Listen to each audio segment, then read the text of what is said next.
I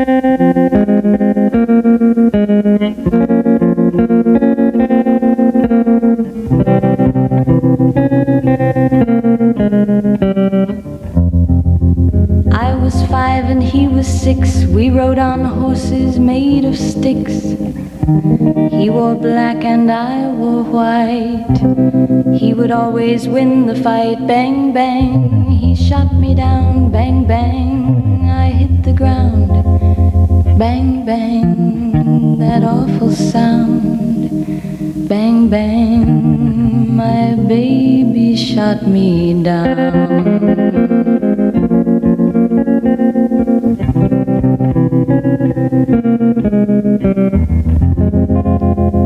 Seasons came and changed the time.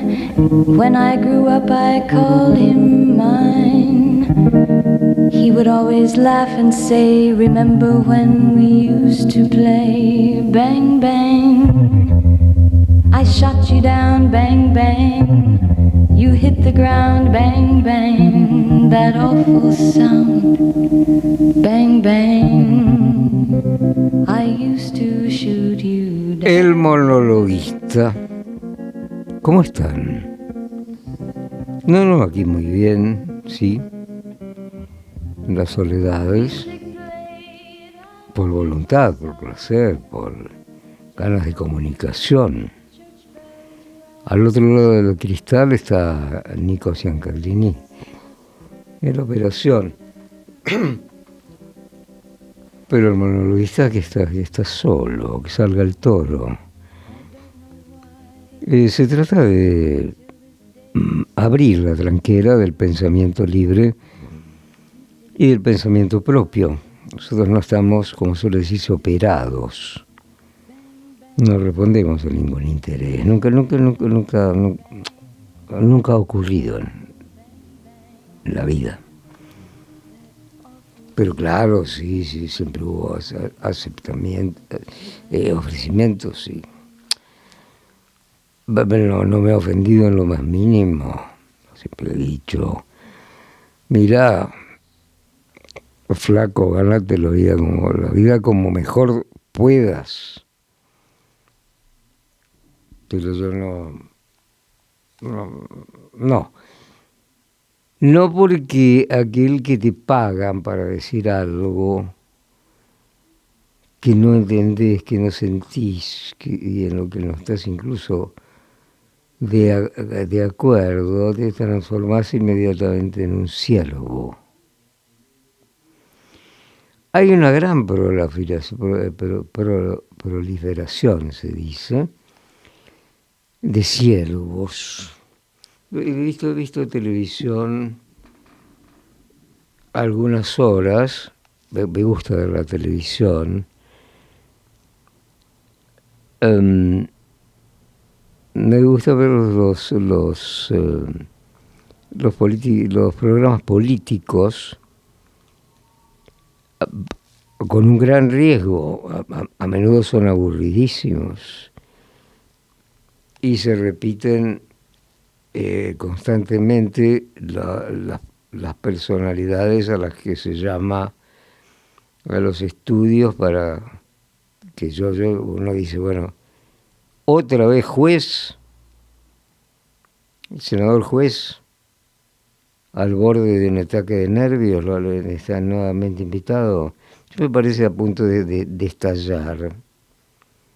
Juez, se ahoga de indignación, de una hábil indignación, de una entrenada indignación. Pero él termina con prudencia, que no vaya a ser que las cosas se vayan de cauce, no, más o menos ahí. No, si van más. Si los son caras repetidas, yo diría que prácticamente la realidad, pues en televisión, es todo un enorme programa de Tarico.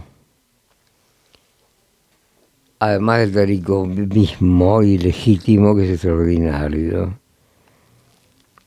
Y es extraordinario Ariel Tarico porque es a la vez un gran periodista, un gran observador, con mucha información, de verdad, con mucha información, porque a menudo los programas políticos anuncian con la frase, tenemos mucha información, tenemos nada, repiten todo y lo llevan a uno a las fronteras del tedio.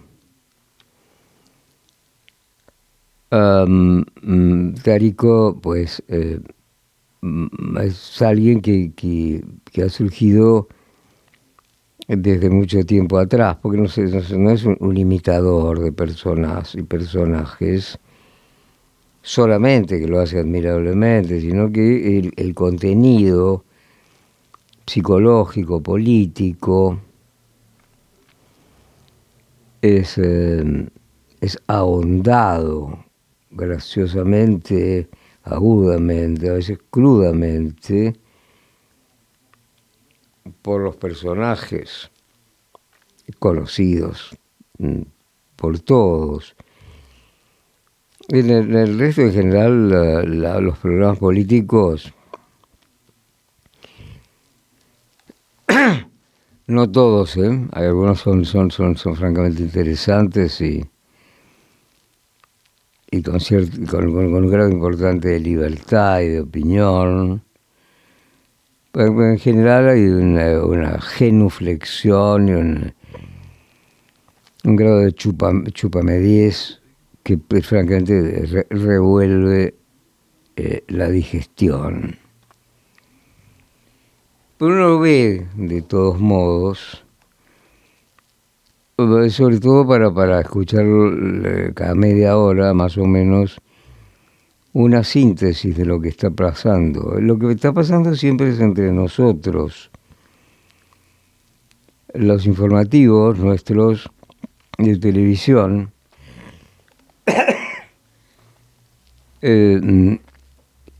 consisten fundamentalmente finalmente en terminar de explicar que el mundo se limita a la Argentina. Muy rara vez se mencionan cosas acerca de lo que ocurre en el vasto planeta.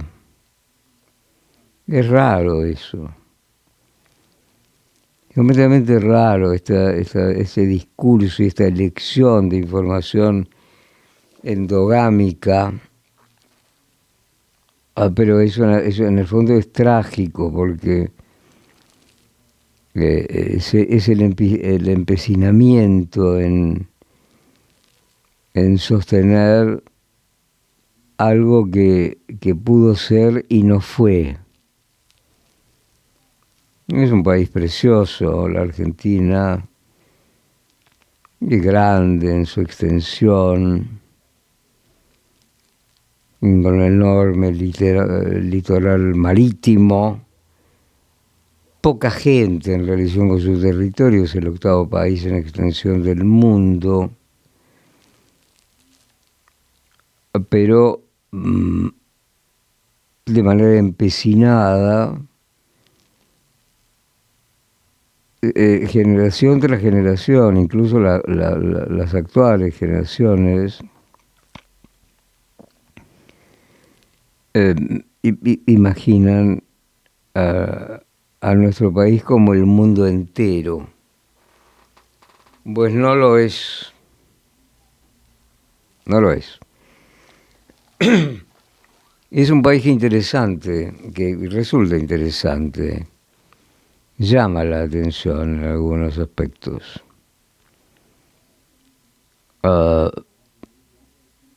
Que sea Milei presidente, no diría yo que es una curiosidad, pero que es llamativo, sobre todo en la región. Un presidente conservador, liberal, más conservador que liberal, quizás. Sujeto sobre todo al menos él lo expresa de esa manera, a la escuela de Viena, a Rothbard, al premio Nobel Milton Friedman, son pues que son realmente economistas extraordinariamente atractivos,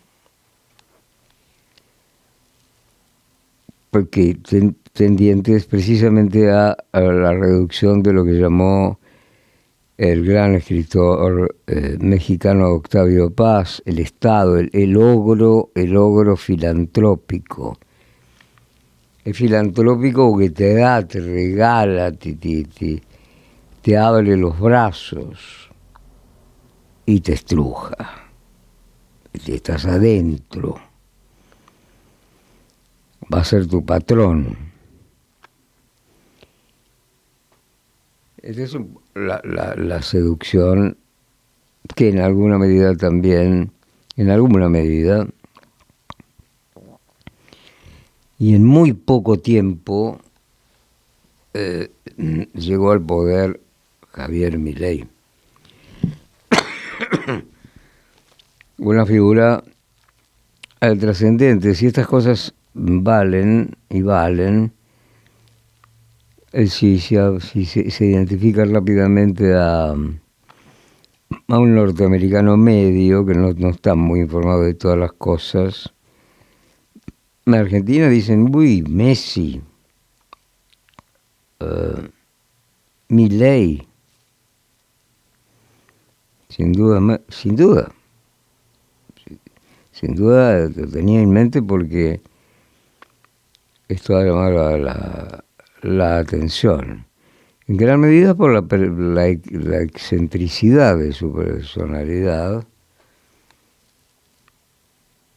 Milei es inteligente, desarrolla bien sus movimientos estratégicos y se ha encaramado victoriosamente, por cierto, sobre lo que llama la casta,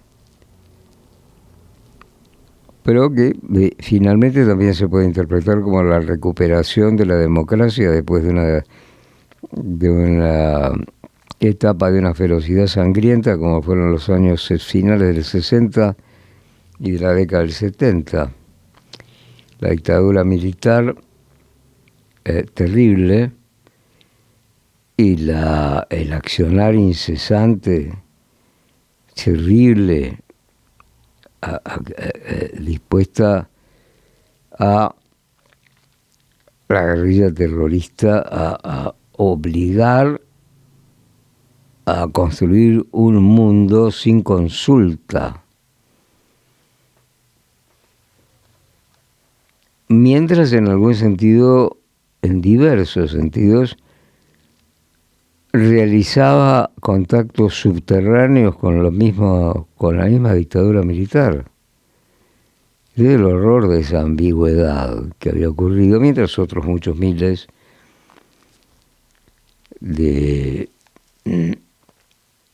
embarcados en la violencia clandestina, de clase media fundamentalmente,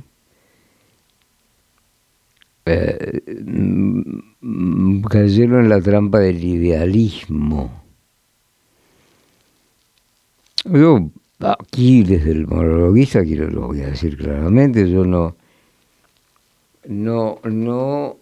confío, no me parece que sea embellecedor que alguien sea idealista.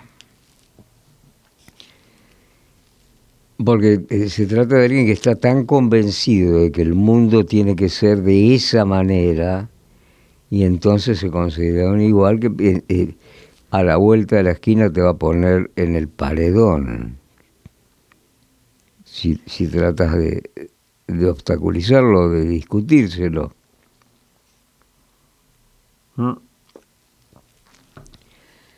Así las cosas. Hemos transcurrido fundamentalmente con una discusión política central, se diría, acerca de la reforma jubilatoria, el aumento a los jubilados, aprobado en el Senado, vetado por el presidente, refrendado ese veto finalmente con la ayuda de dos radicales que contribuyeron a resolver que se iba a votar ese veto, que estaba bien. Hablamos hace horas pocos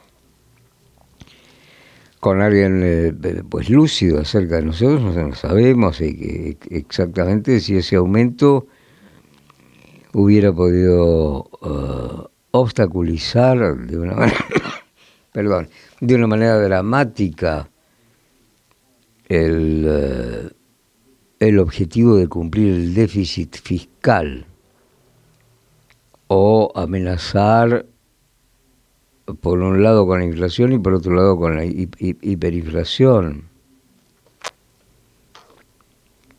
Pues no lo sabemos.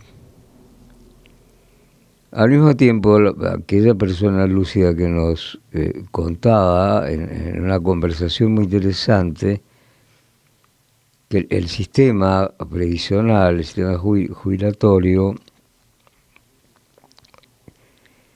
se muestra débil, no necesariamente porque si se llegara a cumplir la ley, el país se derrumbaría y hubiera que entrar en quiebra, sino porque los aportes son mucho menores de los que podrían ser debido a la preeminencia del trabajo informal, que es enorme y que está fuera de los grandes sindicatos tradicionales de nuestro país. La cuestión es que claro, sin esos aportes y con esa informalidad se justifica y verifica por qué vienen tantos convecinos a venir aquí a nuestro país. No hay argentinos que se vayan a un conurbano de Lima o de Santiago de Chile. No hay, no hay. Pero muchos latinoamericanos sí se radican aquí entre nosotros y se dedican al trabajo informal, fundamentalmente, claro. Hay ese trabajo lo van a encontrar con cierta facilidad. Los jubilados. Sí, desde el monologuista yo puedo decir que desde hace muchísimos años se discute acerca de las jubilaciones y hay algún capítulo todavía pendiente entre lo más reciente. Podría decirse que es una cuestión que no ha terminado de discutirse todavía. Claro, después de sumarse algunos legisladores mileístas al veto en la aprobación de un aumento en las jubilaciones, el Poder Ejecutivo invitó a un asado a crear un poquito de mayor masa política. La Libertad Avanza y sus vecindades, sus arrabales, es un partido débil, chico, que necesita armarse, y han visto también otros, al trasladarse a aprobar ese veto, como irse sumando a una posibilidad que todavía no se vislumbra, sino solo gaseosamente, en una formación mucho mayor al menos, de dónde colgarse, dónde colocarse. Puede ser, aquí no te aburrís nunca, es increíble. Y cada paso es un cubo de Rubik que hay que descubrir y hacia dónde se va a marchar. Porque habrá unas elecciones muy cercanas de término medio y es de una importancia muy grande.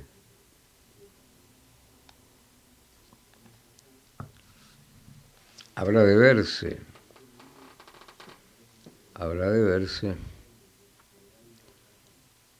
Que hay algunos signos de reanimación económica, los hay. Pero bueno, tendremos que tener el auxilio de alguien especializado en el comercio exterior, porque el dólar, que ha bajado algo, lo mismo que el riesgo país, es un dólar inconveniente, atrasado suele decirse, para los exportadores. Los países exportadores son los países que realmente hacen la diferencia en materia de comercio, por supuesto. Hay otras formas. Milei se ha internado de manera resuelta en la oleada de la inteligencia artificial, de las nuevas formas de vínculo humano y en consecuencia en la producción y las relaciones entre países y entre personas. Eso es una diferencia bastante singular. Pero de todos modos, quizás lo hubiera querido, pero se ha mantenido el grupo de instituciones que constituyen una democracia. Bueno, la casta, pues allí está. Quizá no brille, pero se trata son instituciones realmente importantes, clave. Lo mismo que ocurre con las provincias y los gobiernos en nuestro país, que es un país. Esta gargantita, desde el inicio, y donde las cuentas en muchas provincias, las cuentas salen bien, no son deficitarias. De manera que es necesario armonizar y estructurar, ligar, supongo yo, como el Estado Nacional y las respectivas provincias, cómo armar esa melodía. ¿No? Esto es muy interesante, por supuesto. Vamos a ver qué nos ocurre en adelante. Pero en adelante están pasando ciertas cosas en el mundo que abren puertas hacia no sabemos dónde.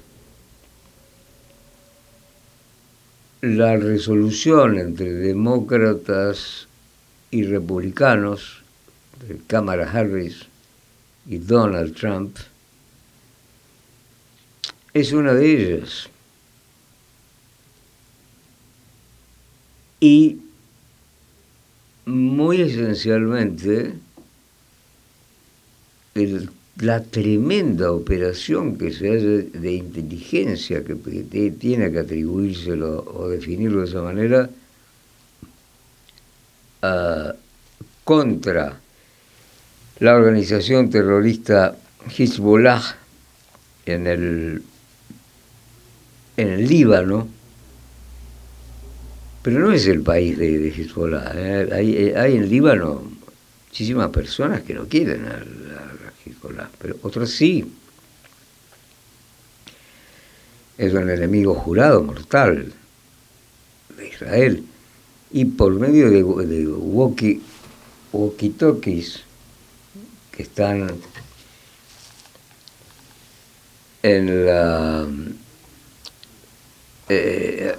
al hacer funcionar los beepers y los walkie-talkies, lo mismo que también los paneles solares, se produjeron explosiones impresionantes en Beirut con innumerables bajas para Hezbollah, enemigo jurado desde el norte contra Israel. Es decir, que digamos que Israel puede llegar aún en una operación de pinzas desde el sur y desde el norte a cualquier otro lado imprevistamente. Allí estaba, cuando se produjeron todas estas explosiones y los hospitales completamente ocupados, estaba el embajador de Irán en el Líbano que salvó, se diría,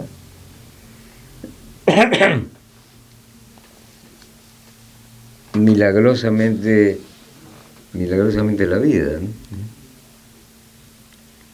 Yo diría que el embajador de Irán, con fuerte influencia para la alimentación bélica de Hezbollah, ha de haber reflexionado mucho también, porque también hay una fuerte oposición interior dentro de Irán y del gobierno de los ayatoles, de Khomeini en adelante. No es una aprobación unánime dentro de Irán, no, en absoluto, no lo es. No lo es y hay que tenerlo en cuenta.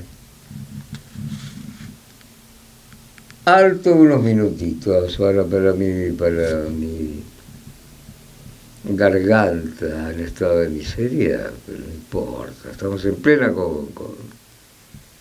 comunicación para que caiga una gota de silencio y un poco de música y respiración. También. Bueno, ¿qué te parece si escuchamos, Nico, a Taylor Swift? ¿Sabes por qué te lo digo? Porque en la batalla entre Donald Trump y Kamala Harris, demócratas y conservadores, Taylor Swift se declaró partidaria de Kamala Harris, demócrata absoluta, con muchas declaraciones y sobre todo con la enorme popularidad que tiene en el mundo y en los Estados Unidos particularmente Taylor Swift. Sí, Taylor Swift. Es en sí mismo un poder que rueda por el mundo, canta por el mundo y reúne muchedumbres en el mundo. ella no es una cantante en su primera etapa se trataba de una cantante joven folk, de canciones folclóricas americanas. O se abrió un panorama infinitamente más grande, no como una vendedora de la industria discográfica, sino como esas estrellas que reúne justamente multitudes allí donde vaya, y después vienen los resultados, claro. Bueno, basta de palabras. Taylor Swift. Domingos entre las 10 y las 12 al mediodía, y luego lo podemos recuperar ya con otro talante, probablemente con otra oreja, entre las 12 de la noche y las 2 de la mañana del día que nace. El mismo domingo, sí, por supuesto, el monologuista. Venimos con bastantes amiguetes que se han plegado a este nuevo mensaje y entretenimiento, que no deja de serlo, sin duda, el monologuista. No sobraría detenernos un rato en los paros constantes, crónicos, salvajes, de los operadores aéreos y de los pilotos de aviación en aerolíneas, lideradas por el señor Pablo Viró. Una suerte de Baradel de la aviación. Es implacable. No hay queja en este orden de que acerca de cuánto ganan o dejan de ganar. Pero es el único objetivo, en realidad. Es un paro unilateral por mayores aumentos. Sin aviso, sin ningún tipo de conversación previa. De pronto no se viaja, no se puede viajar. No se puede. Es indudable, creemos aquí desde el monologuista, la verdad, es un monologuista, y que salga el toro porque es un monologuista solitario. No tengo aquí banderilleros ni ayudantes como los toreros. Es mejor así, solo en el ruedo. Sino el perjuicio que en realidad aumenta lo que en nuestro país es una nación invertebrada. La falta de comunicación aérea entre regiones es dramática. Impide la concreción de reuniones, de llegadas, de mayor sentimiento por un futuro mejor, impide negocios, impide reuniones, impide irse a pasear lo que uno se le antoje y puede. Un país invertebrado, cartilaginoso, porque los aviones se paran, es realmente muy penoso y es una señal enorme de tercermundismo. Terrible. Pero ellos persisten, francamente, con una brutalidad, un empeño, un como un furor encendido, que claro, en el fondo de esta discusión es qué se hará con Aerolíneas Argentinas, ¿no? Ya las líneas aéreas de bandera poco a poco han sido puestos a un lado y se han fusionado con otras compañías, con otros nombres, con otros nueve, como quedan quizás alguna parte de las originales, pero son los y realmente, a mi juicio, no se trata de una antorcha de soberanía, tener una línea de bandera, tener una buena aviación comercial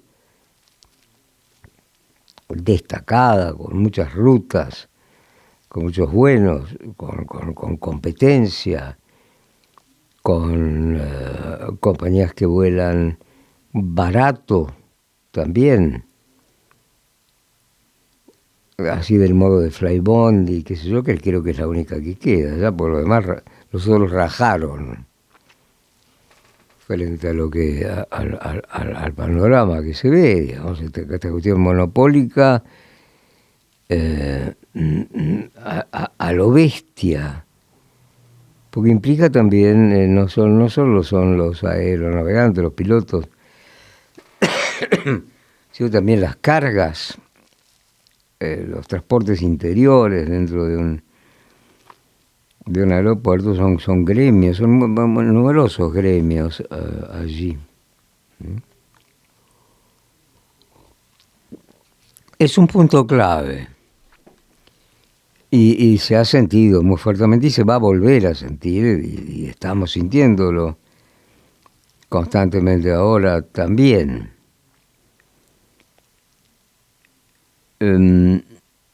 No va a poder de la misma manera ni Aerolíneas Argentinas permanecer como hasta entonces. Habrá que de alguna manera modificarla, mejorarla. Son miles y miles, son miles. Sí, y aún miles empleados en Aerolíneas Argentinas, en una proporción muchísimo mayor que cualquiera de las otras líneas de la región, pero con una distancia inmensa. Es hora y es un momento crítico en el que se va, pues, más temprano que tarde, pero yo diría que sí, mucho más temprano, a emprender una reforma de Aerolíneas Argentinas que sí, la palabra privatización es la que corresponde, porque no por una cuestión de corazones encendidas patrióticas, no, porque ¿quién compra una compañía en estas condiciones? ¿Cómo negociar? ¿De qué modo? ¿Por qué? ¿A quién importa? Aerolíneas Argentinas es fundamentalmente un puente de unión. Su mayor actividad es en el interior, es la reunión con las provincias y las provincias con la capital federal, y eso es lo que se llama vertebración. Poder reunirse con alguien de Misiones sin mayores dificultades, con alguien de San Martín de los Andes, para cerrar un negocio o iniciarle, que no es lo mismo que hacer un meeting digital o un Google Meeting. No, es decir, las cosas cara a cara y demás, hay que viajar, hay que estar. Es difícil, es muy difícil. Es por eso, porque es la razón por la que la Argentina es un país invertebrado. No es un país, un maravilloso país en grandes aspectos, un atractivo positivo, con un futuro que no tiene por qué rendirse, pero no es particularmente montañoso como para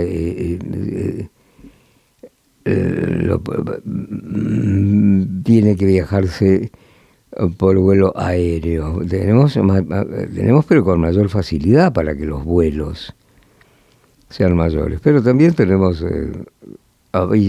veamos la verdad, las crisis de la aviación, de transporte, van aparejados con una infraestructura obsoleta. Las carreteras son malas y son viejas. Pues el funcionamiento de los trenes es prácticamente funciona en funciones verdaderamente mínimas, lo que complica muy grandemente muchos sectores productivos, por ejemplo el campo, que tiene que llegar hasta determinados puertos. Todo esto ha de modificarse y desregularse en este sentido. Desde el monologuista, creo que Sturzenegger es un ministro que está muy atento a una menor versificación y palabrerío acerca de desregular, saber de terminar con las trabas, con hacer posibles las cosas. Aquí entre nosotros es difícil todo abrir lo que fuere, excepto que fuera algo más o menos que funciona pues también de manera formal, acomodado en un kiosco, en un sigón, en un zaguán, en cualquier cosa, vender cositas por las calles. No. Hacer las cosas para hacerlas bien, pero para hacerlas fácilmente, que se pueda producir, que se puede intercambiar, que se puede comerciar. Es completamente imprescindible. Es decisivo. Y así en ese orden habría que tenerlo en caso. Por eso los paros salvajes, son un impedimento para salir del subdesarrollo. Es un collo. En realidad la irritación que produce es inevitable. Los paros de transporte son siempre impopulares, donde sea. Donde sea.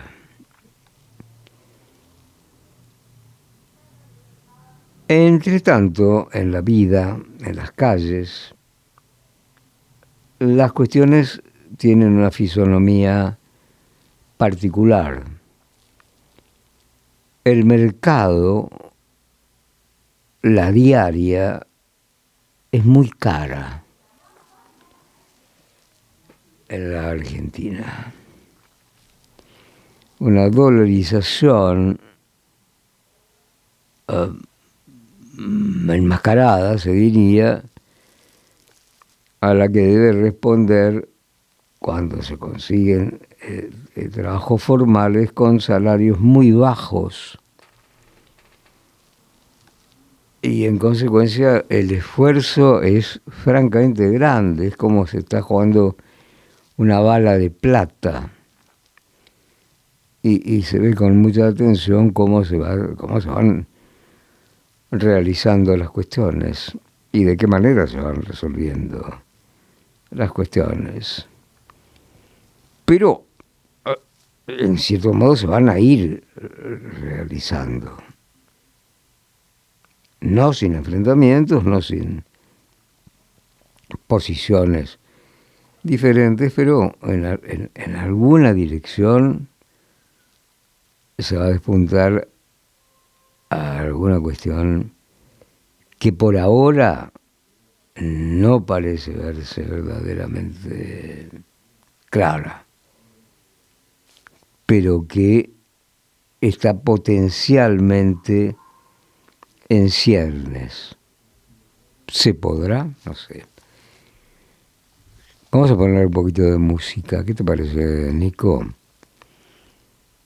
No solo por mi garganta, que, sí, que prácticamente es una especie de serrucho lamentable. ¿Está Sinatra? Sí, That's Life. That's Life, les recuerdo, es un clásico del mítico Frank Sinatra, empleada y casi como un argumento de El Guasón, de la vida del Guasón, desgajada de los personajes y tramas de Batman, pero en realidad el personaje de carne y hueso, una película verdaderamente expresionada cuyo leitmotiv, la música central es eso.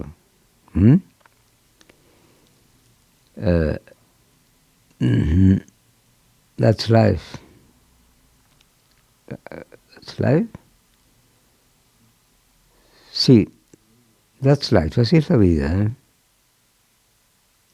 Sinatra.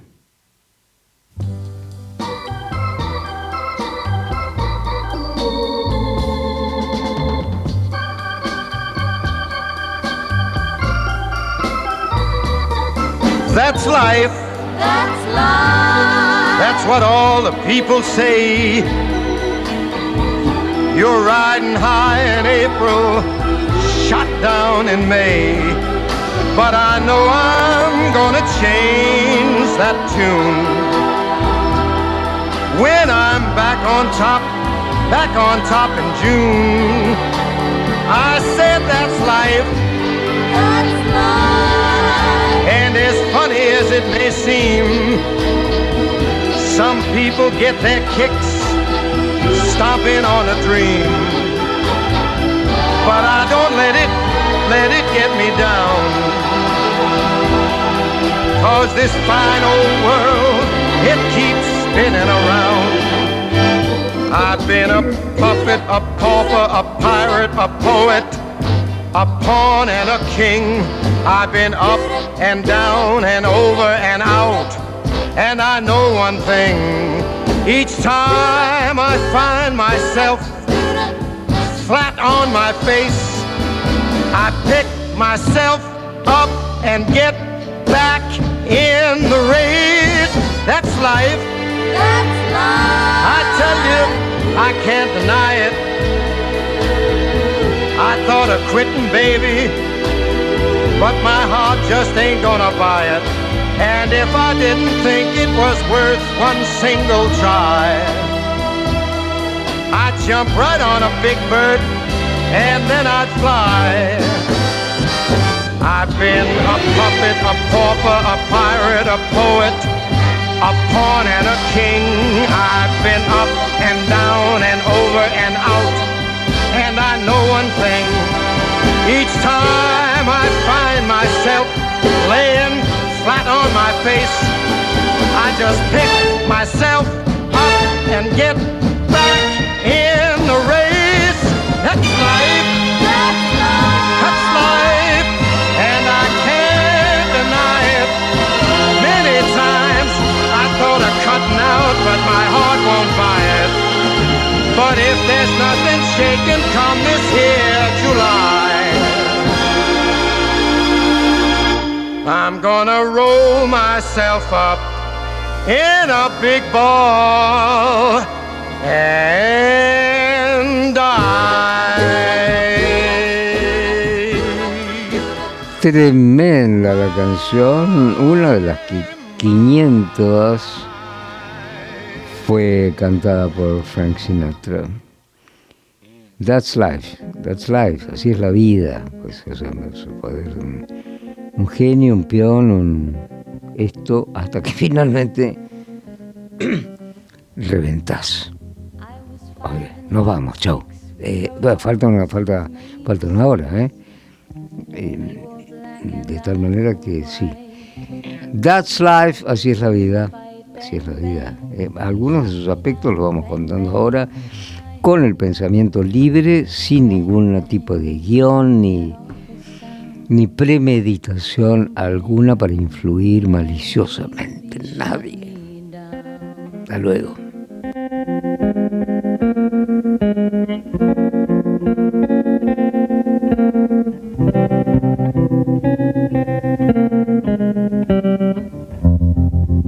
I was 5 and he was 6. We rode on horses made of sticks. He wore black and I wore white. He would always win the fight. Bang, bang, he shot me down. Bang, bang, I hit the ground. Bang, bang, that awful sound. Bang, bang, my baby shot me down.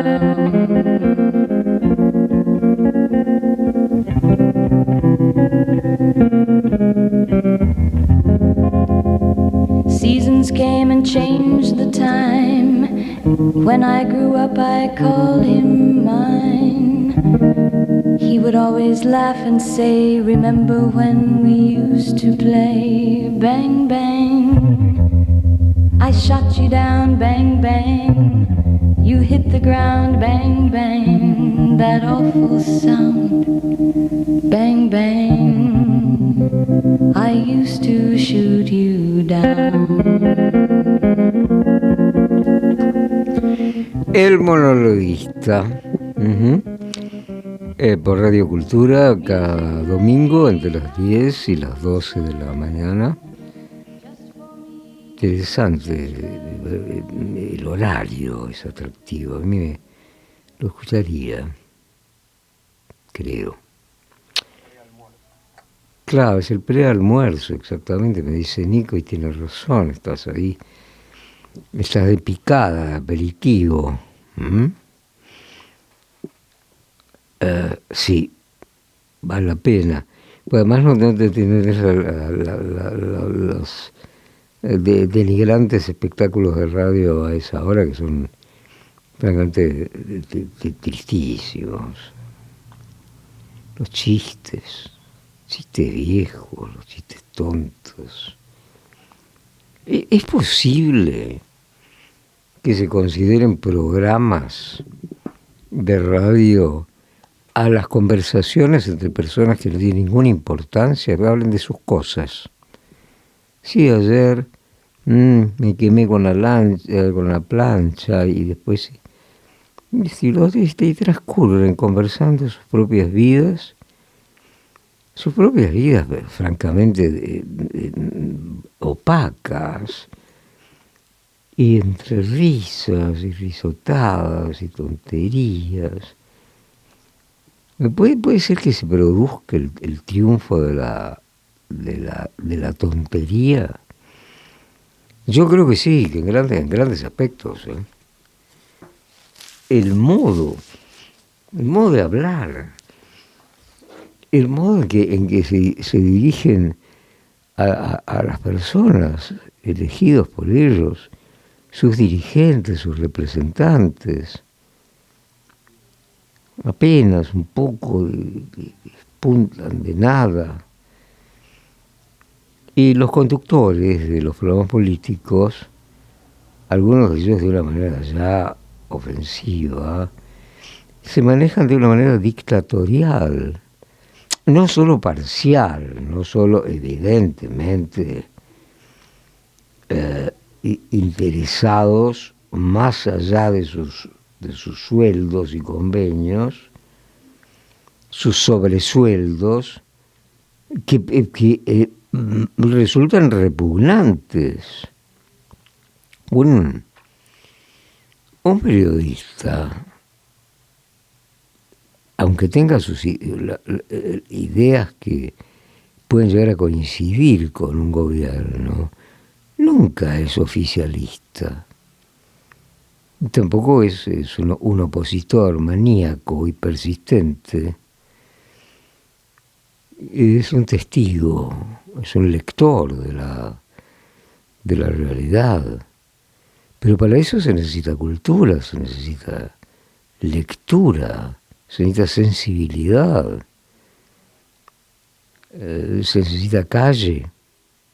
La vida está en la calle. Claro,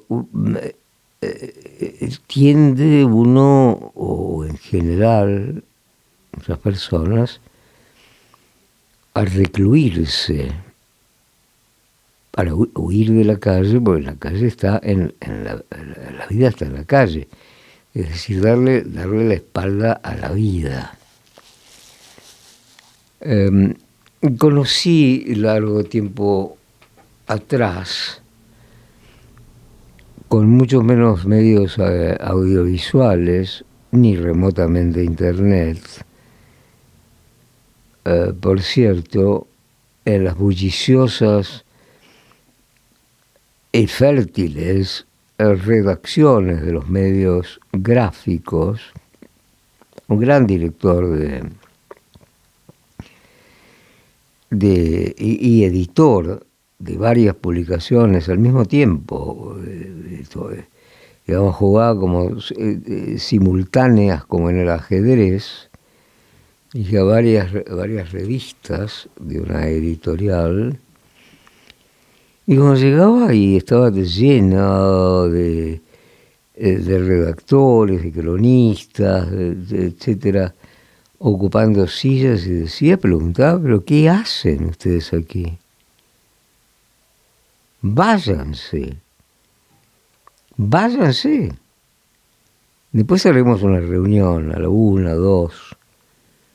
Pero ya no quiero ver a nadie aquí en la redacción, a menos que resulte imprescindible para que las cosas se hagan, porque la vida está en la calle. Salgan, váyanse a la calle.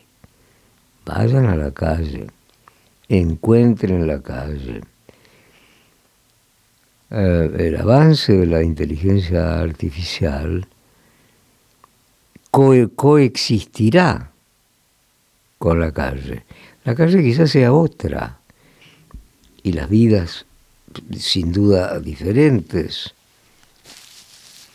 No me atrevo a profetizar al respecto, no me queda grande. Pero es evidente y claro que la participación de la inteligencia artificial está ya jugando entre nosotros. Habrán visto ustedes, por ejemplo, el video, se podrá decir, hecho por inteligencia artificial, resumiendo el periodo kirchnerista en la Argentina, realmente de una perfección, de una eficiencia impresionante. Va desfilando como si tratara de zombies las personas y los personajes de ese prolongado periodo, que sería mejor que mejorarlo. Ha sido desastroso. Esto creo que se discute muy poco. Digamos, el cierre de todo ese periodo de ilusión pérfida y empobrecimiento, ya había, sí, pero la ilusión demagógica de aquello, que terminó por suprimir toda posibilidad de ascenso social, de aprender, un engaño pues agónico, se realizó con ese video, casi un mediometraje, por los minutos, lo habrán visto por la televisión, donde los personajes reconocibles inmediatamente del periodo kirchneristas que tienen el aire de zombies.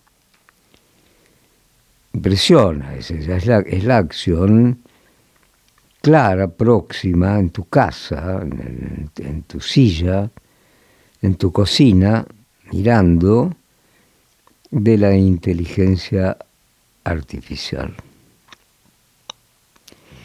Constantemente se avanza en la dirección de la inteligencia artificial, no parece poder detener ese avance, aun cuando aquellos líderes que sobre la base de inmensas fortunas, supongamos Elon Musk, 200.000 millones de dólares con su patrimonio, el autor y fabricante de los automóviles Tesla, el SpaceX de su empresa espacial para la exploración y ocupación eventualmente del espacio, ha advertido que tenemos que pensar en la posibilidad de detener en algún momento la inteligencia artificial. No sé si plegarme, decirlo o oponerme, no lo sé. Pues no lo sé. Pero que sí, siempre está la tentación apocalíptica. Bueno, finalmente la inteligencia artificial se apoderará de nosotros, los humanos. Tomará el poder. Podrá hacerlo mejor. Podrá desobedecer. Podrá pensar por su cuenta. Podrá sentir pena, alegría, emociones. Bueno, son las preguntas más rudimentarias y más básicas que uno puede hacer sin avanzar y explorado lo suficientemente acerca del tema, aunque están saliendo constantemente ensayos, artículos, advertencias. Ahora pues ya próximo, en la semana que viene se distribuirá el nuevo libro de Yuval Harari, pensador, sociólogo, y filósofo israelí que adelanta ya una visión negra e inevitablemente pesimista con respecto al desarrollo incontrolable de la inteligencia artificial. Stephen Hawking, allí en su silla, con su padecimiento de ESLA, la enfermedad muscular, la que tiene Esteban Bullrich, el admirable Esteban Bullrich, la que tuvo Carlos Fontana Rosa, mi amigo, entrañable. Hawking vaticinó un desastre en el final del camino del desarrollo de la inteligencia artificial. No, habrán visto quizás en sus teléfonos celulares que a veces uno construye una conversación por escrito, particularmente un mensaje escrito, cierra y dice, bueno, chao, hasta luego. A mí no me gusta hablar por teléfono. Me gustaba ya con los teléfonos convencionales antiguos. Si no lo elemental, no me gusta el New York Conversation de Lou Reed. Ah, ¿cómo te fue? ¿Qué tal Jane? Y el otro, sí, se separaron. Esto, hablar por hablar, pues es detestable. Pero es que, no, bueno, a lo mejor no es detestable. Cada uno tiene su manera de proceder y hace lo que quiere. Pero a mí no me gusta. Pero muchas veces al cerrar el diálogo, el chateo, con mensajes escritos en los teléfonos inteligentes, agrega algo, agrega unas palabras, el teléfono, por su cuenta. Estos teléfonos, este que tengo acá, el monologuista, ahora que es un cacharro de mediana calidad, no cualquiera, vamos, sirve, qué sé yo, es útil, pero yo me pregunto qué hace, qué dicen, por qué aparecen esas palabras, si yo he terminado este chateo. No es magia, el teléfono agrega unas palabras. Será por los algoritmos o algoritmos, o sea, al repetirse determinadas palabras con mucha frecuencia, lo repiten como una respuesta, no lo sé, me puedo arriesgar en territorios que desconozco. Pero me llama tremendamente la atención que el teléfono se meta en esta conversación, remate la conversación, a veces con 2 o 3 palabras incongruentes. Hola, sí, no sé qué, pero agrega algo.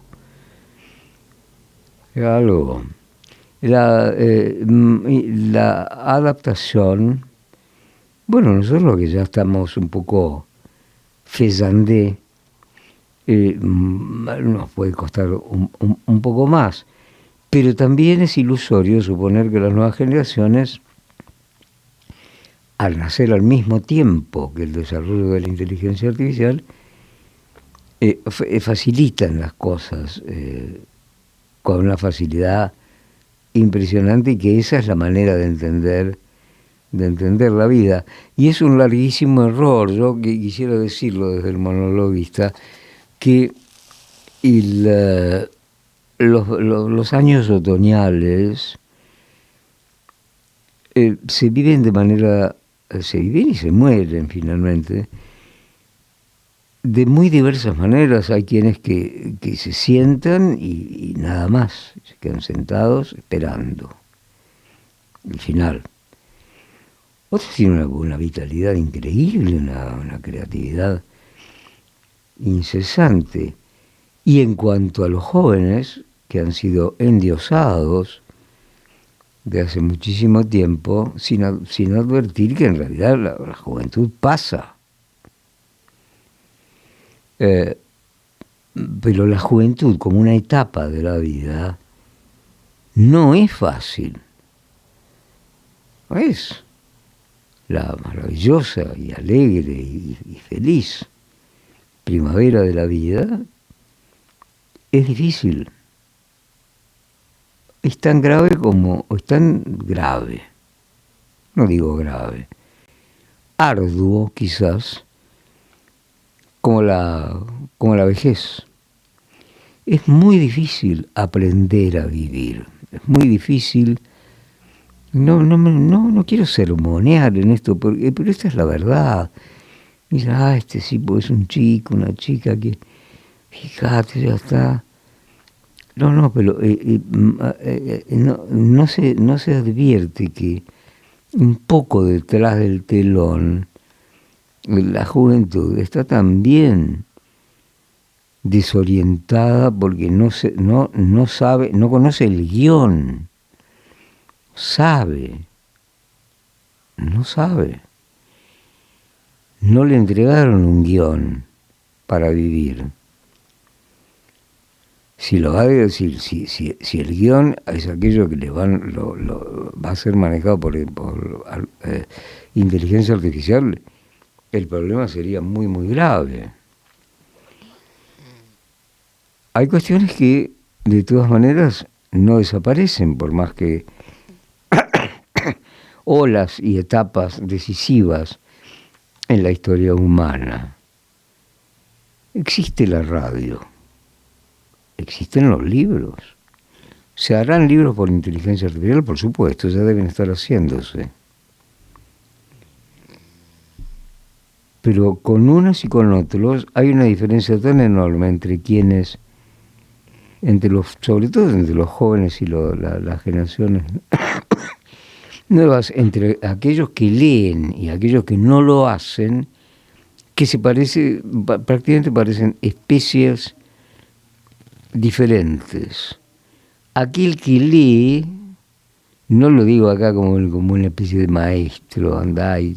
No, aquel que se interesa, ese diálogo silencioso, irreemplazable entre el lector y el libro, abre un mundo extraordinario. Aquellos que leen son distintos, tienen una ventaja tremenda sobre aquellos que no han leído. Esto se ha perdido de vista. Con inteligencia o sin ella.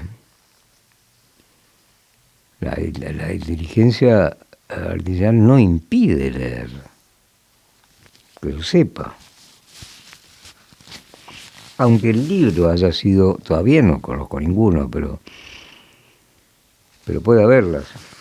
Una novela que te hayas comprado, un thriller, un libro policial, o un libro de poemas, aquel que ha leído y aquel que no ha leído a lo largo de su vida tiene una diferencia extraordinaria. Y es muy difícil armonizar entre aquellos que leyeron, que leen, y otros que no lo hacen. No es obligatorio. Nadie es deshumanizado por no leer. Simplemente quiero decir que es mejor, resultan mejores las personas que leen que los que no lo hacen. ¿Por qué? Porque amplifican inmensamente su inteligencia, su sensibilidad, el refugio del libro incluso. En horas de pena, de aflicción o de soledad, están el libro y vos, el libro y vos, el libro y vos. Y a la noche apagás con la luz eléctrica o soplando una vela, has leído. Sos otro. Te has transformado. Eso resistirá y permanecerá siempre con la inteligencia que cada uno puede alcanzar, o con la inteligencia artificial, que también, por el momento, es obra de los hombres. Quizá la misma inteligencia en el futuro, lo digo sin el menor conocimiento, es una hipótesis cualquiera, a lo mejor la misma inteligencia puede producir más inteligencia sin la intervención humana. Es uno de los grandes temas que abre el siglo por el que estamos transcurriendo, junto con las grandes migraciones que se producen en el mundo y junto con el debate o la presencia o los hechos relacionados con la sexualidad humana. También uno de los grandes episodios de transformación a favor o en contra, lo que vos quieras.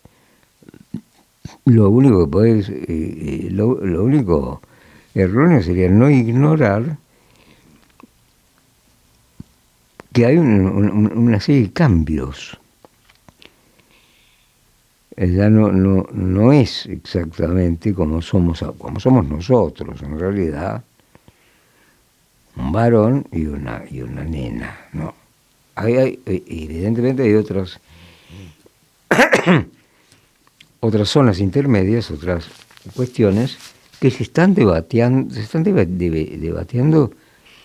en el mundo. Es uno de los grandes temas que el siglo XXI está planteado sobre el mundo.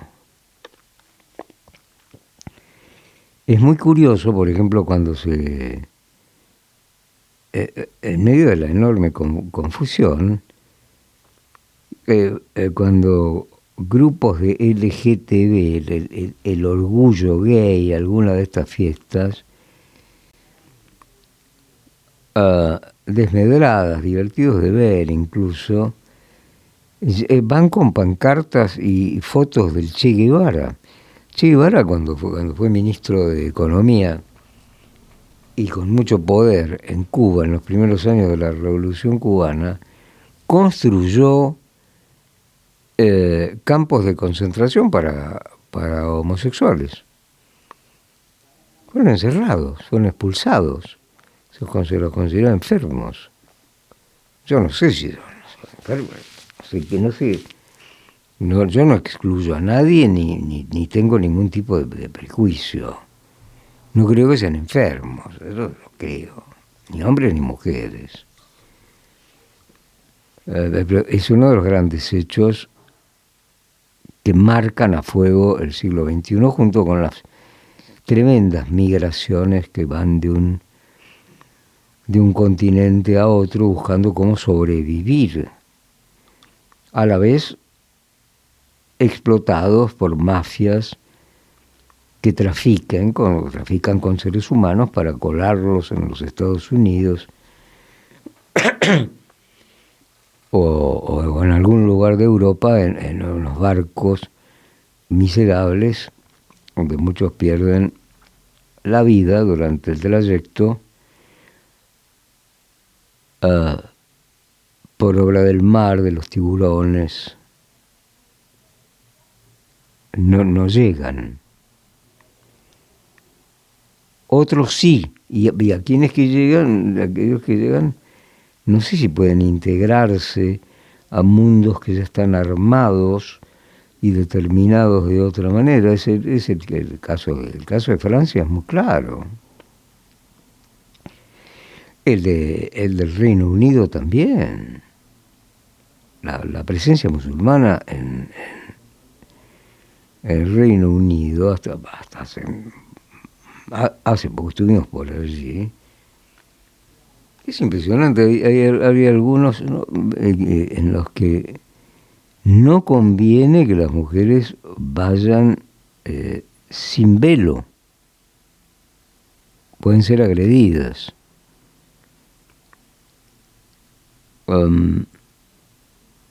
La construcción y elevación de mezquitas en Birmingham, por ejemplo, hay 60.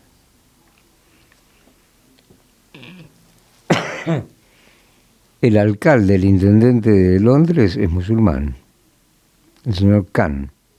Es un millonario poderoso, británico, sí. Musulmán, de familia pakistaní. Todo esto está cambiando inmensamente. A propósito de los cambios, y los cambios a veces sangrientos, es lo que está ocurriendo de una manera quizá nunca visto hasta este momento en Oriente Medio. Lo ocurrido en Beirut. Después lo cuento. Respiremos, dejemos que caiga una gota de silencio Está la Martín la Martín Güemes, ¿no? Martín Giancarlini, que lo voy a poner. La Martín Güemes es una canción folclórica argentina debido al poeta y folclorista León Benarós, un argentino de origen judeo-sefaradí, pienso, que dio mucha riqueza al acervo folclórico argentino y a la historia de nuestro país. Perdón, como investigador. Benarós, por medio de Jorge Cafrune, canta a Martín Güemes. Güemes fue un militar de carrera, pero encabezó una lucha de guerrillas en el norte de lo que iba a ser algún día la Argentina, aquellas provincias, sin el tapón y el resguardo del norte por parte de los españoles en las guerras de independencia, esas revoluciones habrían fracasado.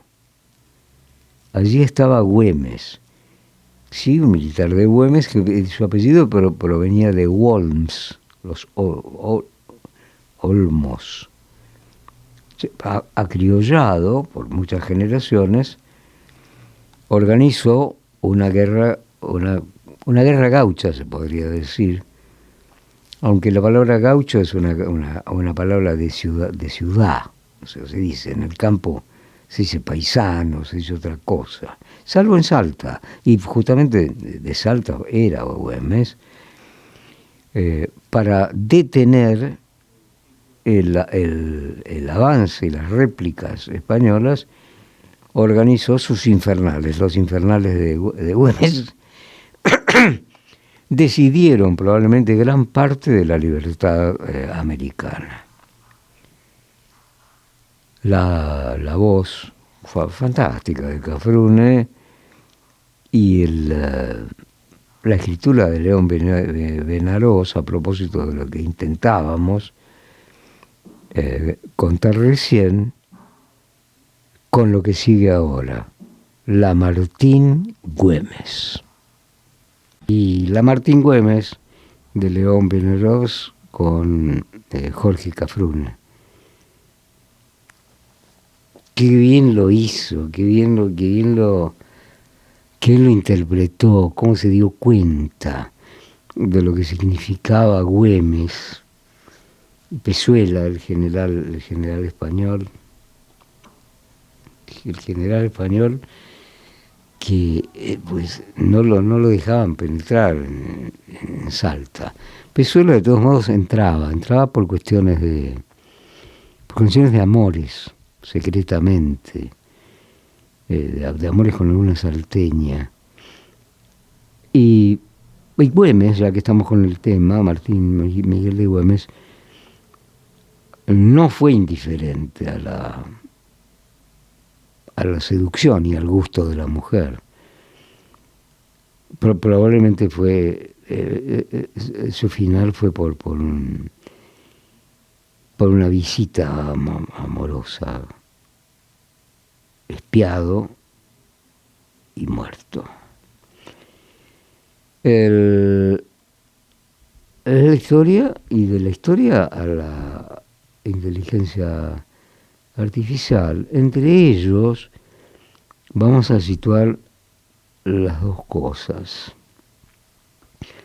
La historia remota, la Biblia, el pueblo bíblico y los enemigos coaligados contra los israelíes en un ataque desde el sur, en Gaza, en aquel día de octubre, terrible, atroz, hasta desde Beirut hacia el norte, con la organización política y terrorista de fuerte dominio sobre el Líbano, pero no son los únicos. Hay quienes no quieren a Hezbollah. En el Líbano hay también católicos, siempre lo han habido y con fuerza, cristianos en realidad, en términos generales, en Beirut. El ataque, la operación de inteligencia que hizo que las principales fuentes y mentes y cabezas, porque volaron por el aire, de Hezbollah, nunca se había visto, jamás se había visto. Los beepers y los handys, que todavía se emplean, claro, en la comunicación cotidiana y en las guerras básicamente, el traslado de una trinchera a otra, etcétera. Pues fueron miles aquellos que prendieron su walkie-talkie y perdieron con eso también la cabeza. Ya no tenían más cabeza. Fue un ataque, no se sabe cómo se produjo, de qué manera se consiguió eso. Ya había ocurrido con el general Soleimani en Irán, un general de gran popularidad dentro de Irán, el jefe de la Guardia Revolucionaria. Fue llamado por teléfono, atendió su celular. Hola, sí, soy el no llegó la palabra general, ya no lo terminó. Tampoco ya no tenía cabeza. Ha sido decapitado por una explosión del teléfono celular a muy larga distancia. Ahora bien, ¿qué ocurrirá a partir de entonces? La generalización casi inevitable de una guerra mayor y definitiva que resuelve, al menos en gran medida, un conflicto que lleva siglos.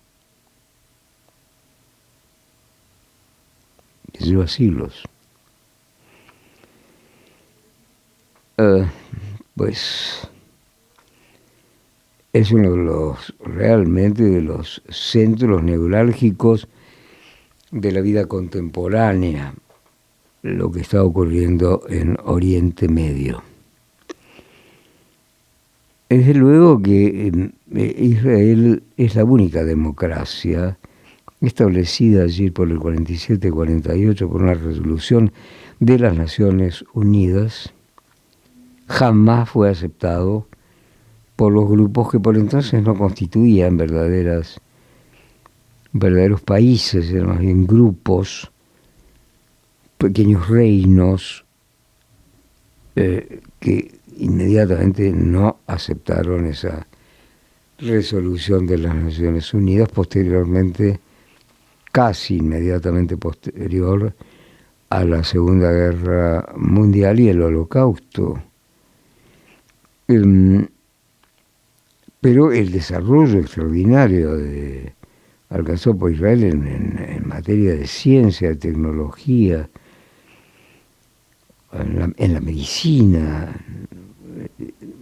y también las victorias militares. Un ejército pequeño, con hombres y mujeres. Cada israelí tiene que hacer el servicio militar 3 años, hombres y mujeres. Pero quien llegue a general en ese país y ya tiene 30 o 35 años, tiene que retirarse obligatoriamente. ¿Por qué? La tentación militar. El general victorioso de 35 años, que lo podemos imaginar como hipótesis, pudiera pensar perfectamente, y bueno, ¿y por qué yo no tomo el poder, no levante a mis compatriotas? Después de haber dirigido guerras victoriosas, pasaba en Roma. Pasaba. César accedió al máximo poder hasta nombrarse Dios. Oh, claro, era una familia muy antigua, muy patricia, muy antigua para lo que era la península itálica, pero no tenía recursos económicos. La familia, la gens Julia, la familia Julia, la de Julio César, poco recurso, poco dinero, pero la carrera militar fue extraordinaria y alcanzó tal popularidad que alcanzó el poder máximo que se podía imaginar alguien, ser Dios. Nombrado Dios, si uno recorre Roma tranquilamente, verá en un lugar de una avenida importante, en una plaza un poco debajo del nivel de la vereda, un cartelito muy poco espectacular. Dice: aquí fue muerto Julio César. La conjura, incluido su propio adoptivo Brutus, ya lo sabemos todos, tu Bruto, en fin. Pero no, este hombre ya ha llegado, ya hay que pararlo de alguna manera. Hay que pararlo, tenemos que volver a una forma de república, tenemos que volver a hacer respetar el Senado, en fin, la historia romana.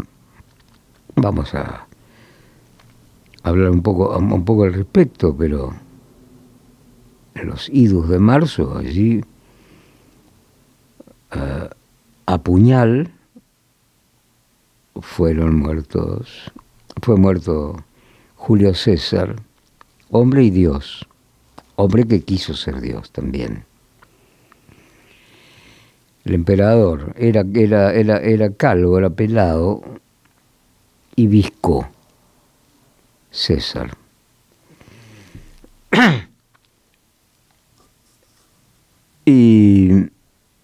Y había también algunos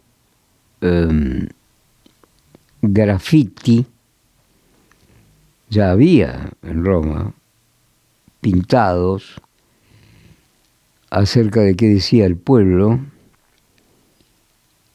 Algunos de ellos decía: César, sos el hombre de todas las mujeres y la mujer de todos los hombres.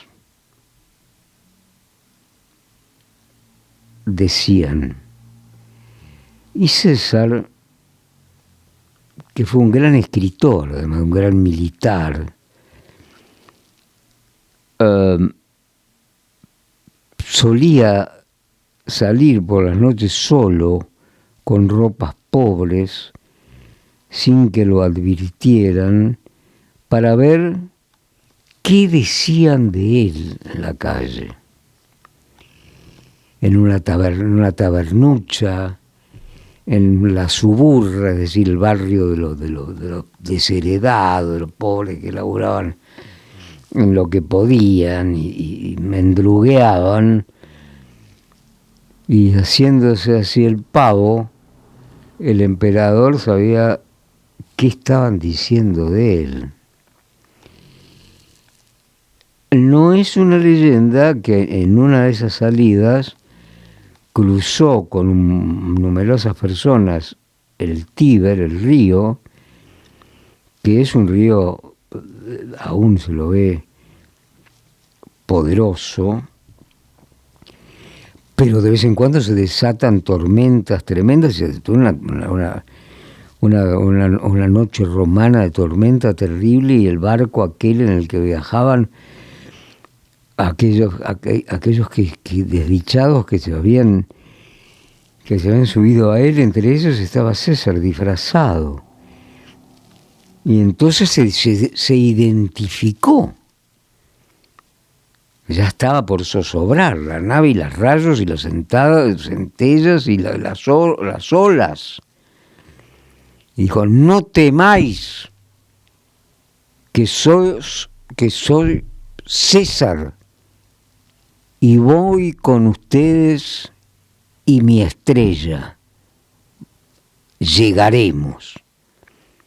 Bueno, no era un hombre común, no lo era. Cuando fue apuñalado, en el 40 y tantos, después de 44, después de Cristo, de nuestra era, aquellos que lo hicieron tuvieron la mínima decencia de todos tenían que hundir el puñal.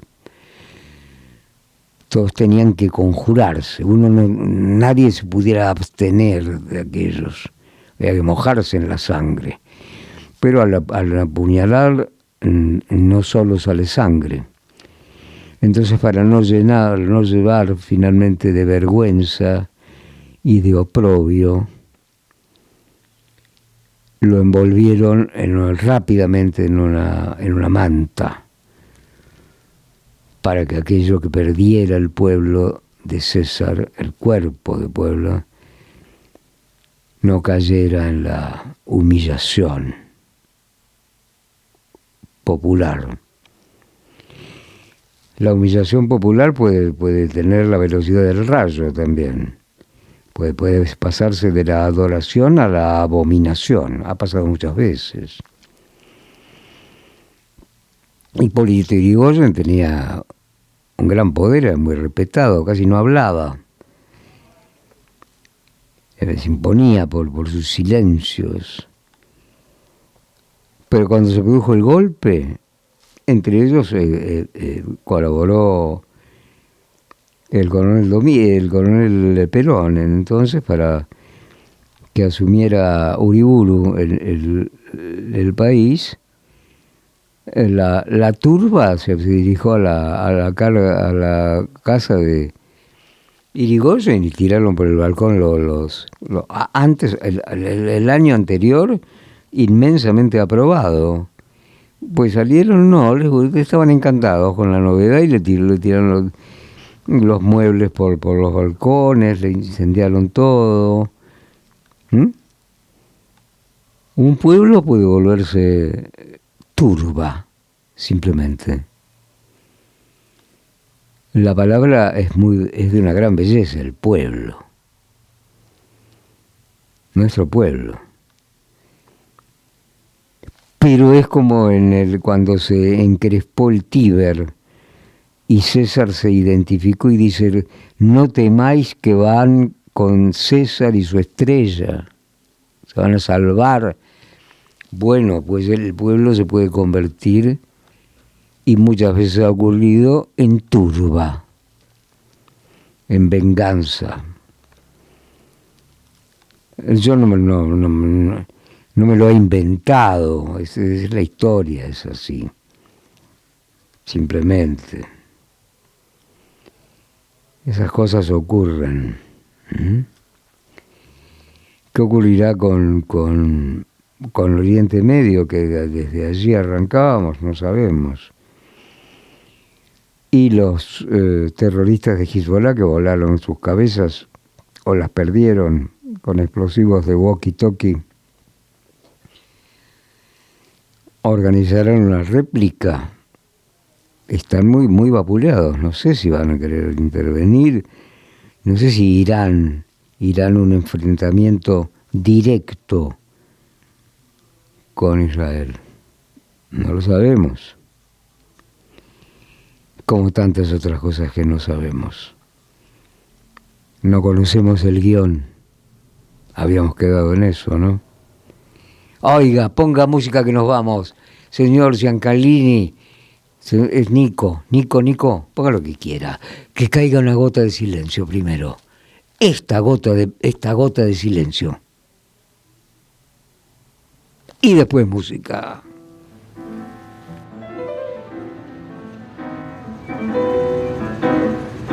À cette époque-là, qu'est-ce que j'aimais comme musique? J'aimais concerto de Paganini, Ré majeur, que j'écoutais. Marta Argerich. ¡Wow! La vimos el año pasado.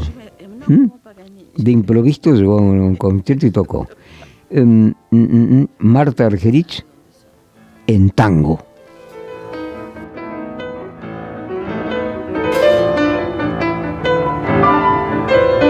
C'était un autre ordre. Ça n'a rien à voir, concerto de Paganini, le quatrième de Beethoven. Ça semblerait complètement, ça n'a rien à voir. Mais c'est comme ça, je suis comme ça.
Chau, se va el monologuista esta noche entre las 12 de la noche y las 2 de la mañana, de nuevo, y siempre los domingos. Gracias por todo. Chau.